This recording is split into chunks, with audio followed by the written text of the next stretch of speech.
오늘은 선지자 엘리야가 경험했던 그 광야에 대해서, 그리고 그 광야에서 경험한 하나님에 대해서 여러분과 함께 말씀을 나누려고 합니다.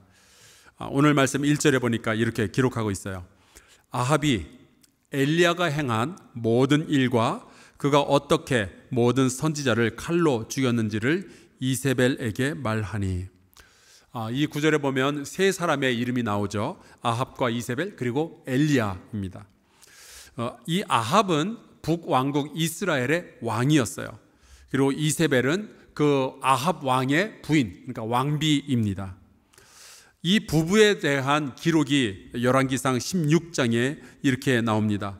오므리의 아들 아합이 그의 이전의 모든 사람보다 여호와 보시기에 악을 더욱 행하여, 그러니까 아합이란 사람은 진짜 악한 왕이었던 거예요. 이 사람이 어느 정도로 악했냐?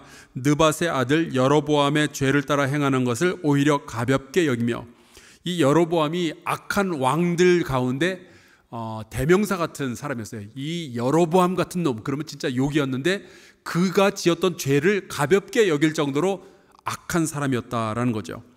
시돈 사람의 왕 엣바알의 딸 이세벨을 아내로 삼고, 이 이세벨이란 여자는 이스라엘 사람도 아니었어요.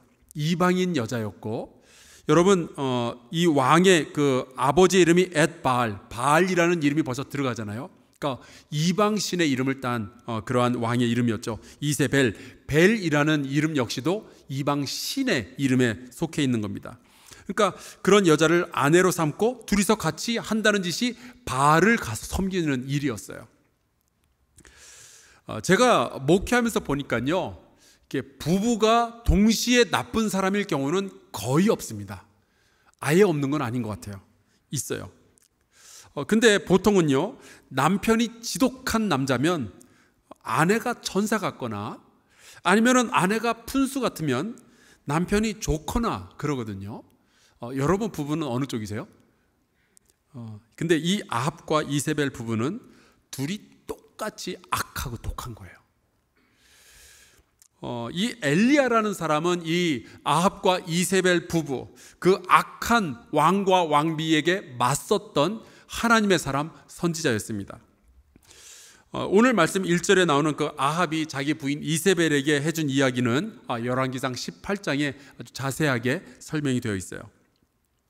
엘리야는 그 아합과 이세벨의 수하에서 그 바알과 아세라를 섬기는 제사장들 850명과 갈멜산이라는 곳에서 대결을 벌립니다. 아주 유명한 이야기죠. 이스라엘 백성들이 관중으로 모여 있고, 엘리야 한 명 대 나머지 850명의 선지자들이 이제 대결을 벌리는데, 이제 각각 제단을 쌓고 거기 위에 제물을 올리고 각자의 하나님에게 기도를 해서 하늘로부터 불이 떨어져서 이 제단에 있는 제물을 불살르는 쪽이 진짜 하나님이다. 어느 쪽이냐? 이 대결을 벌린 거예요. 이 흥미진진한 대결에서 승리하기 위해서 이 850명의 바알 제사장들, 아세라 제사장들은 자기의 몸에 피를 내면서까지 바알과 아세라여 불을 내려주셔서 소리를 질렀지만 아무 소용이 없었습니다. 그런데 엘리야는 그 모든 광경을 본 이후에 이렇게 기도를 하죠. 여호와여, 내게 응답하옵소서. 그랬더니 바로 하늘에서 불이 떨어져서 제단에 있는 모든 제물들을 전부 다 불살르게 됩니다.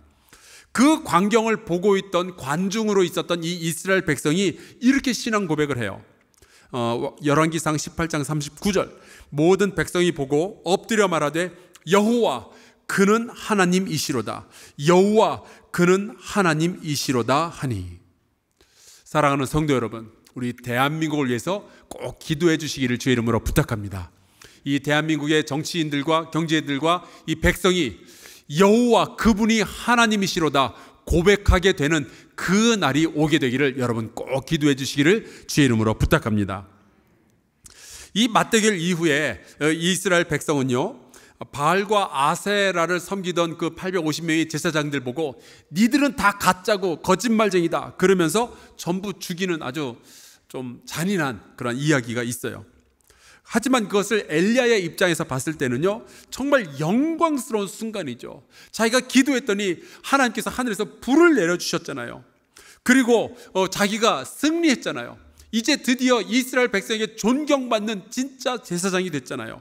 아마 이 순간을 바라보면서 엘리야는 이스라엘에게 아직 소망이 있구나, 하나님은 살아계시구나, 하나님은 지금도 역사하시는구나, 그것을 생각을 했을 거예요. 여러분, 이런 분위기 너무 좋잖아요. 막 부흥하는 분위기. 그러면 이런 분위기 살리고 살려서 그대로 쭉 가면 정말 좋을 텐데, 오늘 우리가 읽은 이 열왕기상 19장을 보면 과연 18장에 그런 이야기가 있었나 싶을 정도로 정말 반대되는 그러한 이야기가 나옵니다. 자기 남편 아합으로부터 엘리야와 이 이스라엘 백성이 갈멜산에서 했던 그 이야기를 전해 들었던 이세벨은 마땅히 내가 잘못했구나, 회개해야 될 텐데 오히려 그 반대로 이렇게 말을 해요. 19장 2절, 이세벨이 사신을 엘리야에게 보내어 이르되 내가 내일 이맘때에는 반드시 내 생명을 저 사람들 중 죽은 사람들 중 한 사람의 생명과 같게 하리라. 내가 내일까지는 너를 죽이겠다라는 이야기예요. 여러분, 혹시 지금까지 살아오면서 누군가로부터 살해 위협을 받으신 적이 있으십니까? 그냥 친구들하고 싸우다가 내가 죽일 거예요, 뭐 이런 그 협박하는 거, 그런 거 말고 진짜로 죽일 힘이 있는 사람이 진짜로 여러분을 죽일 이유를 가지고 여러분을 협박하는 그런 이야기들, 내가 너를 죽이겠다. 여러분, 이야기를 들으면 정말 소름 끼칠 것 같아요. 우리 사랑하는 성도 여러분은 살면서 절대로 그런 일이 없게 되기를 주의 이름으로 축복합니다. 그런데 이 엘리야에게는 이 일이 실제로 일어난 거예요. 이제 자객을 왕비가 보내서 자기를 죽일지도 모르는 거죠. 그래서 엘리야가 도망을 칩니다. 어디로 가느냐? 광야로 도망을 쳤어요. 살아야 되니까.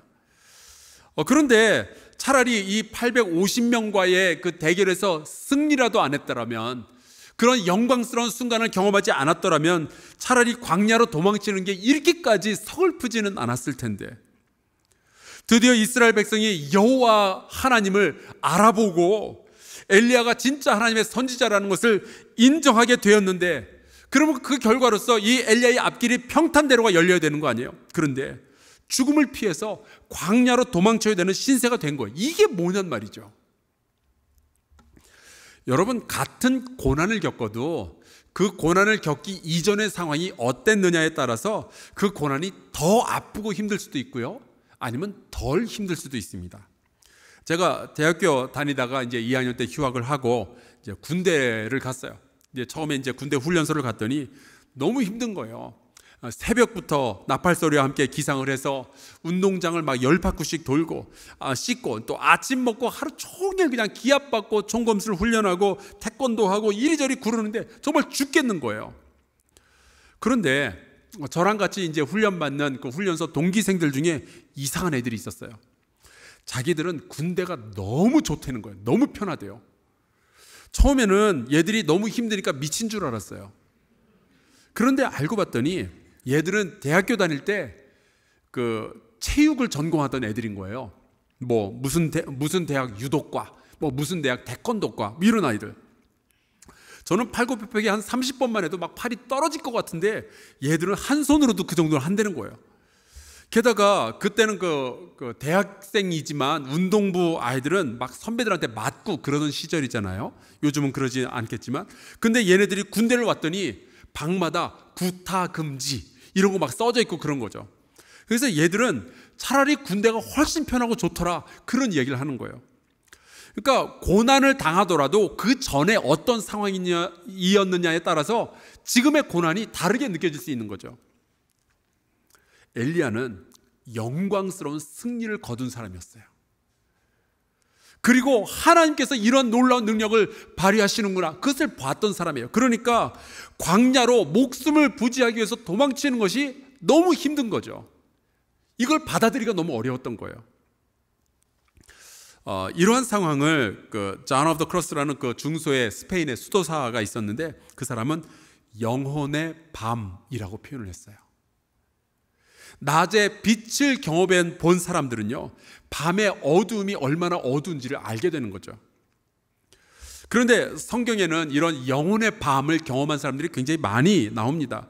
창세기에 보면은 야곱에게는 12명의 아들이 있었는데 그 중에 11번째 요셉이라는 사람의 이야기가 나오죠. 이 야곱은 이 요셉을 굉장히 사랑했습니다. 다른 모든 아들들보다 더 사랑했어요. 왜냐하면은 이 야곱에게는 4명의 부인이 있었는데 많죠. 그 중에 가장 사랑했던 부인이 라헬이었어요. 이 라헬이 낳은 아들이 요셉인 거예요. 그러니까 부인 사랑이 그 아들 사랑하는 걸로 그대로 전해진 겁니다. 그래서 그렇게 사랑받던 요셉이었는데 옷도 가장 좋은 것 입고 그렇게 온실 속의 화초처럼 키워졌는데 형제들의 미움을 받아서 노예로 팔려갑니다. 그래서 이집트의 군대 장관의 집에서 노예 삶을 살게 된 거예요. 여러분, 이게 얼마나 기가 막힌 상황이겠냐고요. 출애굽기에 보면 모세는 이집트의 공주에게 양자로 받아들여진 사람이었어요. 그러니까 궁궐에서 살고요, 당시 전 세계에서 최고의 학문을 교육을 받았고요, 최고의 옷을 입고 최고의 음식을 먹으면서 최고의 사람들과, 궁궐에 있는 왕자들과 자그마치 40년을 함께 산 사람이에요. 그런데 그러던 어느 날 히브리인을 괴롭히는 이집트인을 때려 죽이게 되죠. 그 살인사건이 들통나고 이집트의 왕이 모세를 잡아 죽이려고 하자 모세가 급하게 도망을 친다는 것이 미디안 광야로 도망을 치게 됩니다. 여기서 이 모세가 40년 동안 또 목자로서 양을 치면서 살게 돼요. 저는 그 알프스 소녀 하이디라는 만화 영화를 보면서 자라난 세대입니다. 혹시 여러분 가운데 알프스 소녀 하이디 보신 분 계세요? 꽤 계시네요. 거기 보면은 목동이 양을 칠 때는 아름다운 들판에 양떼를 풀어놓고 이 목동은 잔디밭에 누워서 낮잠도 자고 노래도 부르고 피리도 불고 그러던 게 제 머릿속에 있는데, 제가 몇 년 전에 그 이스라엘에 가서 베두인 족속이 그 양 치는 걸 보고 제 환상이 다 깨졌어요. 광야에서 양을 친다는 건요, 정말 힘든 일인 거예요. 고난인 거예요. 일단 이제 양을 치러 한번 나가면 텐트를 가지고 나와서 텐트에서 몇 달씩 이제 그 텐트에서 생활을 해야 되는데, 텐트에서 산다는 얘기는요, 화장실이 없다는 얘기예요. 샤워할 시설도 없어요. 게다가 가끔 밤에는 늑대가 나타나기도 하죠. 근처에 그 베두인족이 그 양을 치고 있었는데 그 베두인족은요, 냄새로 알 수 있겠더라고요. 그 아주 기가 막힌 지린내와 누린내, 그 합친 냄새가 나는데 정말 뭐 지독했어요. 차라리 이 모세가 처음부터 목자로 태어났더라면 미디안 광야에서 양치는 일이 그렇게 어렵지 않았을 거예요. 하지만 이 모세는요, 이집트의 왕실에서 왕자들과 함께 살던 사람이잖아요. 그래서 광야가 훨씬 더 어렵고 아프게 다가왔을 거예요. 사무엘상에 보면은 이 다윗은 골리앗이라는 적군의 장수를 물리쳤던 영웅입니다. 전쟁 영웅이었어요. 노래도 잘했죠. 시도 잘 썼죠. 그래서 이스라엘에게는 요즘 말로 하면 아이돌 같은 그런 존재였습니다. 나중에 이제 군대 장관으로 임명이 되는데 가는 곳마다 전투에서 승리를 하고 돌아오는 거예요. 그래서 인기가 뭐 백성 가운데 하늘을 찌르는 것 같았어요. 그때 이 백성들이 이런 노래까지 만들어서 불렀습니다. 사무엘상 18장 7절, 여인들이 뛰놀며 노래하여 이르되 사울이 죽인 자는 천천히요 다윗은 만만이로다 한지라. 이 여자들이 이런 노래까지 만들어서 부르니까 그 노래 가사가 이 사울 왕에게 되게 좀 고깝게 들렸어요. 왕은 천천히고 다윗은 만만이다. 그래서 이 왕이 분노하고 내가 다윗을 잡아 죽이겠다 생각을 하고 이제 추격을 시작을 하죠. 그래서 이제 이 다윗이 도망친 곳이 또 광야였어요. 그런데 성경에 보니까 광야로 숨어 들어간 다윗을 사울 왕이 매일처럼 찾았다라고 되어 있습니다. 매일매일이 이 다윗에게는 죽을 것 같은 위기의 연속인 거예요. 지금 엘리야가 그런 영혼의 밤, 인생의 추락을 경험하고 있는 겁니다. 그 영광스러운 대결에서의 그 승리, 이 성공의 바로 뒤에 목숨을 부지하기 위해서 막 구차한 도망질을 하는 자기 자신을 보면서 너무 서럽고 실망스러운 거예요. 그래서 4절에 보니까 이렇게 기도했어요. 자기 자신은 광야로 들어가 하룻길쯤 가서 한 로뎀 나무 아래에 앉아서 자기가 죽기를 원하여 이르되 여호와여 넉넉하오니 지금 내 생명을 거두시옵소서. 나는 내 조상들보다 낫지 못하니이다. 이 구절을 딱 보면은 알 수 있는 게 있어요. 이거는요, 정신과 치료가 필요한 우울증의 전형적인 증세예요. 죽었으면 좋겠다. 누가 날 죽여줬으면 좋겠다.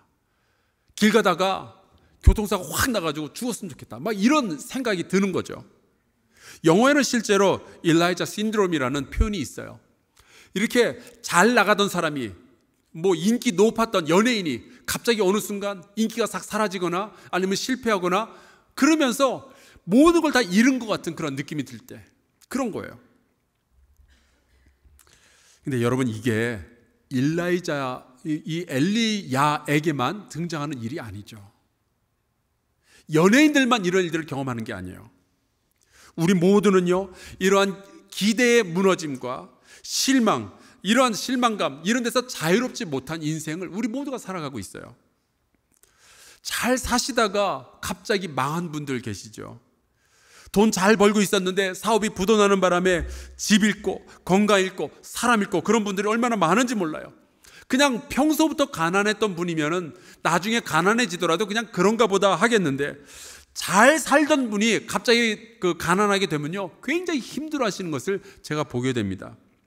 내가 이렇게 살 사람이 아닌데 막 사기당해가지고 재산 다 날린 분들, 우리 부모님 때 내가 얼마나 잘 살았었는데, 내가 40대 때 50대 때 얼마나 잘 살았었는데, 내가 교육을 얼마나 잘 받았는데, 내가 이렇게 못 살 정도로 죄 짓고 살지 않았는데, 이런 말씀하시는 분들 제가 많이 만났거든요. 여러분, 우리 이런 곳에서 별로 자유롭지 않은 인생을 살아가고 있어요. 그뿐만이 아니죠. 2018년에 3년 된 이야기네요. 서울 종로에 있는 종교교회에서 청년부가 네팔로 단기 선교 여행을 갔었습니다. 근데 함께 갔던 청년들 가운데 박진아라는 28살 난 그 여자 청년이 있었어요. 근데 네팔에서 그 단기 선교를 거의 마칠 때쯤에서 갑자기 몸에 열이 오르는데 41도까지 열이 오르는 거예요. 그래서 급박하게 이제 병원에 입원을 했는데, 이게 살아날 기미가 안 보이니까 한국에서 비행기를 타고 그 부모님까지 같이 다 날라와서 간호를 하려고 그러는데, 며칠 만에 그냥 거기 네팔에서 죽었어요. 이걸 보고 황망하다고 그래야 되겠죠? 그 부모님께서는 이제 속초에 사시는 분들인데, 엄마는 예수 믿는데 아빠가 예수를 안 믿는 사람이었어요. 그 차가운 시신이 한국으로 돌아온 지 얼마 되지 않아서 편지가 하나 날라왔는데, 교사 임용고시 최종 합격 통보서가 날라온 거예요. 그걸 받고 이제 그 가족과 교회가 통곡을 했죠. 제가 그 이야기를 그 종교교회 담임 목사님에게 듣고서는 마음속에 이런 생각이 떠오르는 거예요. 하나님 꼭 이러셔야만 했습니까? 모든 생명을 하나님께서 주장하신다면 왜 이렇게 신앙심 좋은 청년이 그렇게 좋은 일을 하다가 그 자리에서 그렇게 죽어야만 하냔 말이에요. 너무 실망스러운 거예요. 이건 아니잖아요, 하나님. 아니, 남의 교회 이야기를 듣는 저도 마음이 이렇게 어렵던데, 그 말씀을 저에게 전해주시는 담임 목사님은 어떻겠어요? 여러분, 우리가 열심히 살고 열심히 일하고 그랬는데도 불구하고 우리의 기대와는 다른 결과가 나올 때가 있죠. 그렇게 열심히 교회에서 기도하고 봉사했는데 자식이 삐뚤어지고 자식이 좀 잘못되고 그런 일들도 있어요. 가끔은 또 내 자신에게 어떤 병이 들 때도 있고요. 여러분, 목사로서 제가 이런 말씀을 드리기가 되게 죄송하지만, 우리가 일하면서 기대하는 결과가 하나님의 계획과 늘 일치한다는 생각은 우리 안 하는 게 더 나을 것 같아요. 너무 다른 경우가 많은 거예요. 하나님은 그러고 보면 우리에게 하나님을 신뢰하라, 복종하라, 사랑하라 그렇게 부르시지만, 우리 보고 어떤 결과를 만들어내라 그런 말씀은 안 하시는 것 같아요. 그래서 사도 바울이 한 말이 있죠. 맡은 자들에게 구할 것은 충성이니라. 결과가 아니라 충성이었어요. 오늘 말씀으로 돌아와서 보면 다행히도 사랑의 하나님께서는 실망한 엘리야를 그냥 광야에다 내버려 두지는 않으셨습니다. 5절부터 7절까지를 보면은 아침마다 이제 천사가 계속 먹을 것과 마실 것을 갖다 주는 거예요. 7절에 보니까 죽고 싶을 정도로 힘들어하던 이 엘리야에게 천사를 통해서 하나님께서 이런 말씀을 하십니다. 여호와의 천사가 또다시 와서 어루만지며 이르되 일어나 먹으라. 내가 갈 길을 다 가지 못할까 하노라 하는지라. 일어나 먹으라. 무슨 의미일까요? 죽지 말라는 거예요. 여기서 무너지지 말라는 거예요. 네가 아프고 힘든 거 내가 알겠지만, 얼마나 실망스러운지 알겠지만, 삶이 고단한 거 알겠지만 힘을 내야 된다는 거예요. 먹어라. 또 이렇게 말씀하시죠. 내가 갈 길을 다 가지 못할까 하노라. 무슨 의미일까요? 아직 갈 길이 남았다는 거예요. 엘리야도 끝나지 않았지만 하나님도 끝나지 않았다는 거예요. 하나님은 아직도 엘리야의 인생에 보여주실 것이 남아있다라는 뜻이에요. 내가 너의 인생을 통해서 아직도 이루어야 할 계획이 남아있다. 먹어라. 아직도 가야 할 길이 남아있다. 우리 하나님께서 여러분에게 이 말씀을 들려주셔요. 힘을 내거라. 아직 가야 할 길이 남아있다. 이 엘리야가 그러고 보니까 부지런히 그 우상 숭배자들과 싸우고 막 일하고 그럴 때는 몰랐었는데, 광야에 와서 보니까 하나님의 손길이 너무 따뜻한 거예요.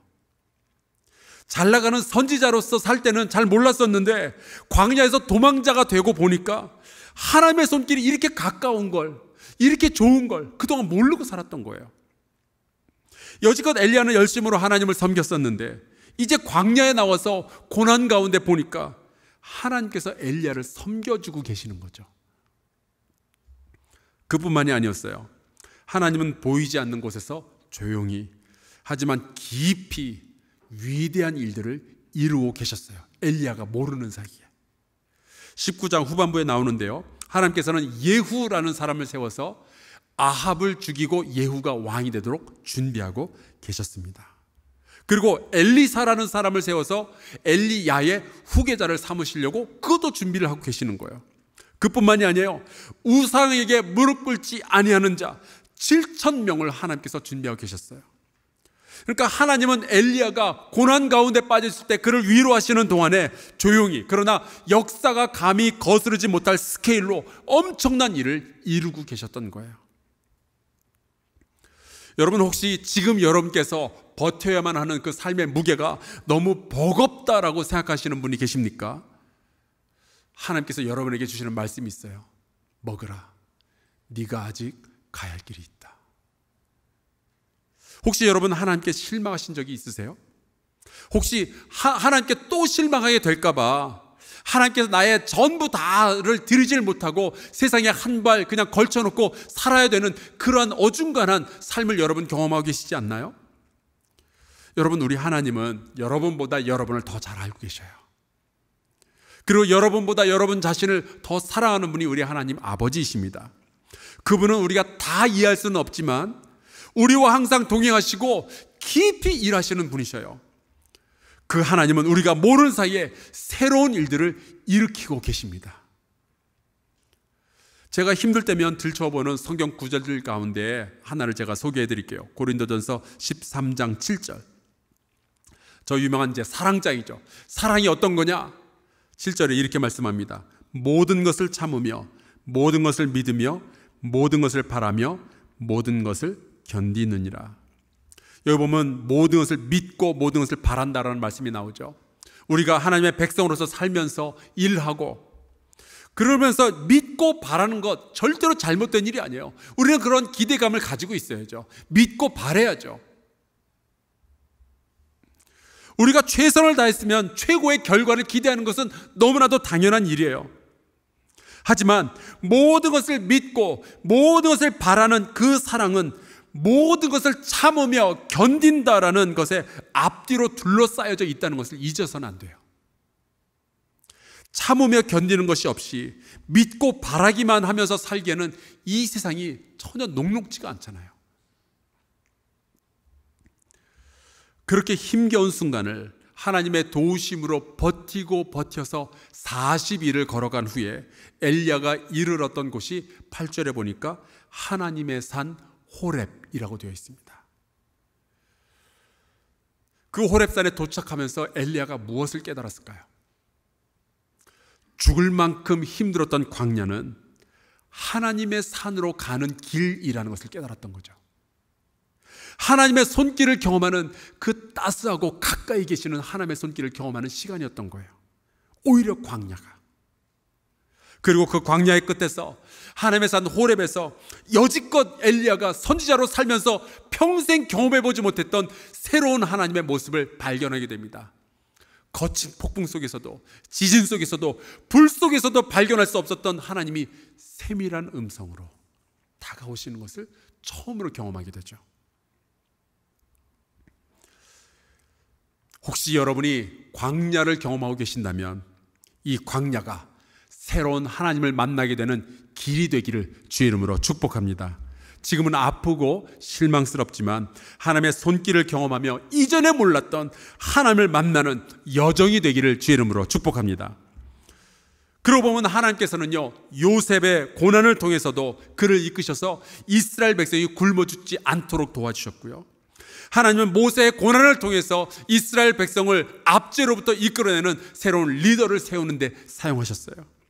하나님은 다윗의 고난을 통해서 다윗을 이스라엘이라는 나라의 왕으로 세워질 것을 준비하고 계셨죠. 엘리야는 그 광야 속에서 따뜻하게 위로하시는 하나님을 처음으로 경험하게 됩니다.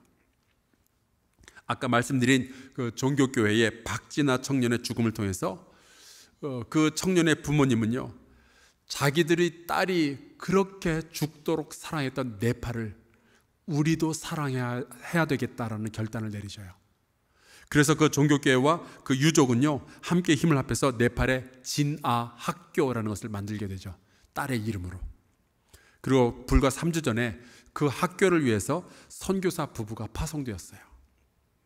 정말로 하나님은 우리가 상상할 수 없는 방식으로 우리의 주변에서, 우리의 아래에서 일하고 계십니다. 그래서 갈라디아서 6장 9절에 보면 이런 말씀이 나와요.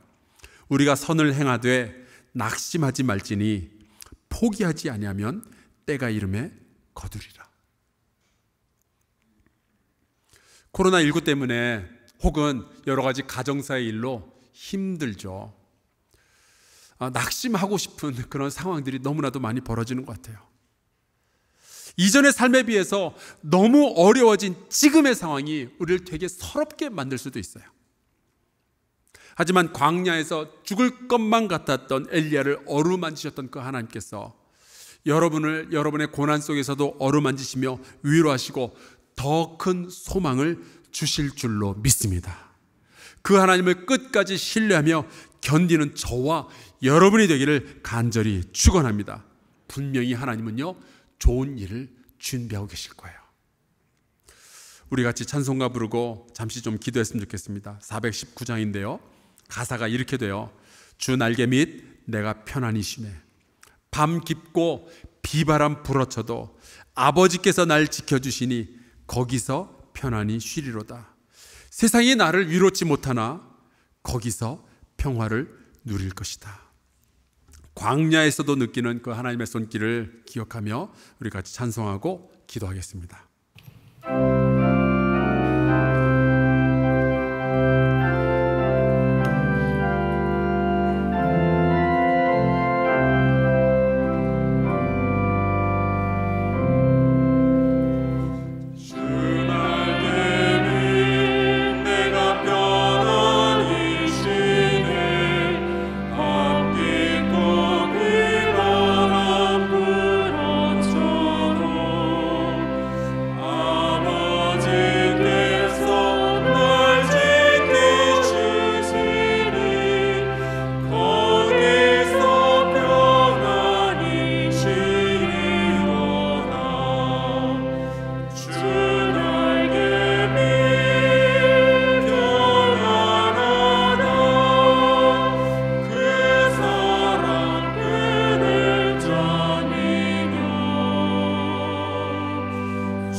통성으로 기도합시다.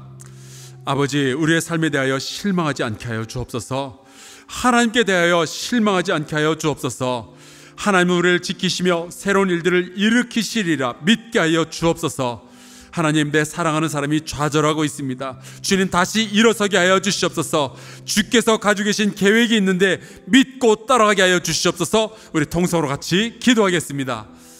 오 아버지, 주께서 저희를 도와주시옵소서. 여호와 하나님 아버지, 우리 사랑하는 성도들이 코로나19로 인하여서 많이 어려워하는 상황이 있습니다. 나는 슬퍼하는 사람들, 서러워하는 사람들, 아파하는 사람들, 아버지 하나님, 저희를 돌봐주시기를 간절히 소원하곤 합니다. 하나님, 우리가 좌절하여 낙망하지 않게 하여 주시옵소서. 하나님, 죽고 싶을 정도로 아픈 순간에도 하나님께서 나를 만지시며 일어나라, 먹으라, 힘을 내라 말씀하시는데, 여호와 하나님 아버지, 우리에게 아직도 갈 길이 남아있다고 말씀하시는데, 아버지여, 주께서 돌보아 주시옵소서. 주께서 우리에게 보여주시는 주의 여러가지 일들, 아버지, 우리가 기대하는 마음 가지고 끝까지 따라갈 수 있도록 돌보아 주시옵소서. 내가 중간에 넘어지지 않게 해주시고, 하나님 아버지, 좌절하는 일 없게 하여 주시옵소서. 하나님 아버지, 주께서 돌봐주시기를 간절히 소원합니다. 주여 역사하여 주시고, 하나님 우리 성도들을 꼭 붙들어 주시옵소서. 이 광야의 길에서 살아계신 하나님의 따뜻한 손길을 경험할 수 있도록 주여 주께서 역사하여 주시옵소서.